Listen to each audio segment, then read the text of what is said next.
চলুন আজকে আপনাদেরকে এমন দুটি সেটিংস শেখাবো ফোনের মাধ্যমে, যে দুটি সেটিংস আপনার ফোনে চালু থাকলে চোর কখনো আপনার ফোন চুরি করে নিয়ে যেতে পারবে না।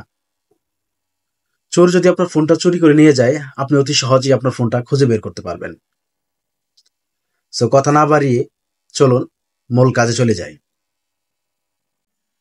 প্রথমে এই সেটিংস অপশনটিতে চলে আসবেন। সেটিংস অপশনে চলে আসার পরে পাসওয়ার্ড অ্যান্ড সিকিউরিটি নামের অপশনটিতে চলে যাবেন।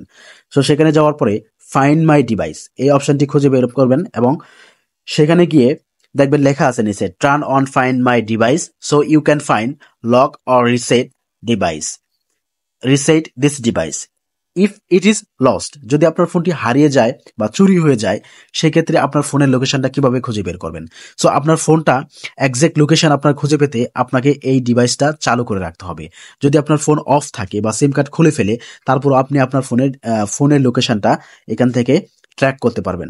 তার জন্য আপনাকে ইউজ ফাইন্ড মাই ডিভাইস এই অপশনটা চালু করে দিতে হবে।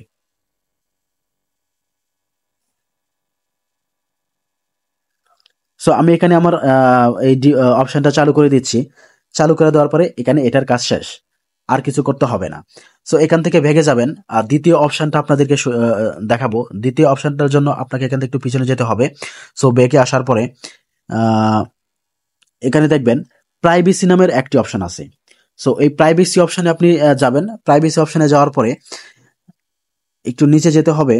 এখানে দেখতে পারবেন যে আনলক টু পাওয়ার অফ নামে একটি অপশন আছে। সো এই আনলক পাওয়ার অফটা হচ্ছে আপনার ফোন যখন চুরি করে নেবে, তখন আপনার ফোনের যে প্যাটার্ন বা সিকিউরিটি পাসওয়ার্ড যেটা দেওয়া থাকবে সেটা চোর জানবে না। আর আনলক না করার পর্যন্ত সেই ফোনটা কখনো অফ করতে পারবে না। যখনই ফোনটা অফ করতে যাবে তখনই হচ্ছে পাসওয়ার্ড চাইবে। সো এটা যদি এই অপশনটা চালু থাকে, তাহলে কখনোই ফোনটা অফ করতে পারবে না। সো আপনার ফোনে যাদের এখনো এই দুইটা অপশন চালু নেই, তারা দ্রুত ফোন অপশনগুলো চালু করে নিন এবং আপনার ফোনকে রাখুন সুরক্ষিত। ধন্যবাদ সবাইকে।